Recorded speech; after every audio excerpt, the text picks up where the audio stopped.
Good morning, guys. Well, today was a pretty good ride.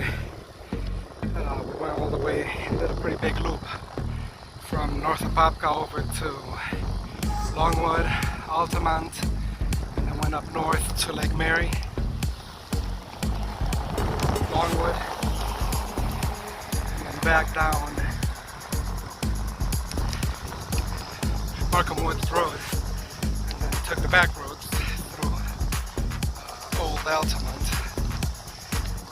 Now we're finally back in our subdivision. It was a nice ride. Yesterday it was raining a lot, so today it's like not one cloud over here.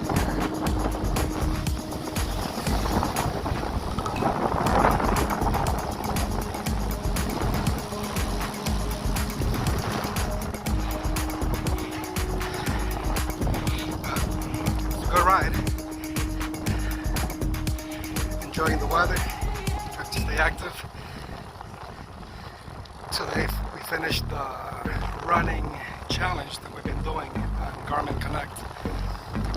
So I believe I'm in second place. Emma, she's up ahead, she's in first place. She's beating me like by 11 miles. So I'll try running some more tonight and see if I can catch up to her.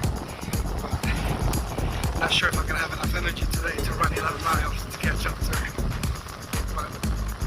They're professionals. They do Ironman and huge marathons. So it's a privilege to be for them including me in the challenge. But, so yeah, I'm gonna let you guys go. Almost home here. Thanks for watching. This is just a little short update. Don't stay inside, man. Get out, get some fresh air. Get active, and everything will be alright. Alright, peace.